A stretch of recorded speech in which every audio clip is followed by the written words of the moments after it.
Israel Iran जंग के तनाजुर में यह खबर भी अहम है कि ईरानी मुसल्लह फ़ौज के chief of staff Syed Abdul Rahim Mousavi का कहना है कि इसराइल के खिलाफ असल ऑपरेशन जल्द अंजाम दिया जाएगा। उन्होंने कहा है कि ईरान की अब तक की कार्रवाई इसराइल को रोकने के लिए एक इंतबाह था। चीफ ऑफ स्टाफ ईरानी मुसल्लह फ़ौज सैयद अब्दुल रहीम मूसवी ने यह भी कहा कि इसराइली शहरी तल अवीव और हैफा से निकल जाएं। दूसरी जानिब ईरान ने गुज़िश्ता 24 घंटों में इसराइल के 28 तैयारे रोकने का दावा कर दिया है। अरब मीडिया के मुताबिक ईरानी फ़ौज का कहना है कि गुज़िश्ता 24 घंटों में 28 इसराइली तैयारों की निशानदेही करके इन्हें रोका। ईरानी फ़ौज के मुताबिक इन तैयारों में से एक जासूस ड्रोन तैयारा भी था जो हसास मकामात की मालूमात जमा कर रहा था। अरब मीडिया के मुताबिक ईरानी फ़ौज अब तक कई इसराइली लड़ाके तैयारे मार गिराने का दावा कर चुकी है।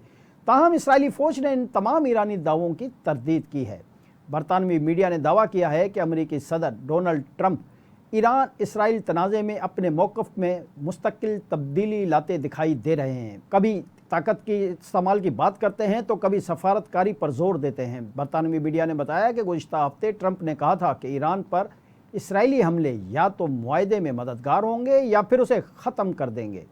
बरतानवी मीडिया का कहना है कि डोनाल्ड ट्रंप का नाकाबिले पेशगोई रवैया अक्सर उनके हामियों में भी नज़र आता है।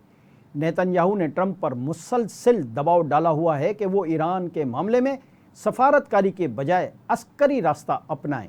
बरतानवी मीडिया के मुताबिक अमेरिका के पास बंकर शकन बम है और इसराइल का मानना है कि वो हम ईरान के ज़ेरे ज़मीन यूरेनियम अफजोदगी के फर्दो जौहर प्लांट को तबाह कर सकते हैं। बरतानवी मीडिया का यह भी कहना है कि अमेरिकी सदर अमन का नोबल इनाम जीतने की ख्वाहिश के बावजूद दबाव में आकर ईरानी क़यादत को संगीन धमकियां दे रहे हैं।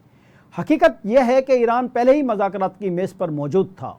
बरतानवी मीडिया का यह भी कहना है कि अमरीकी बहरी बेड़े और खलेजी ममालिक में मौजूद उनके दिफाई निज़ाम पहले ही ईरानी मिसाइलों को नाकारा बनाने में इसराइल की मदद कर रहे हैं।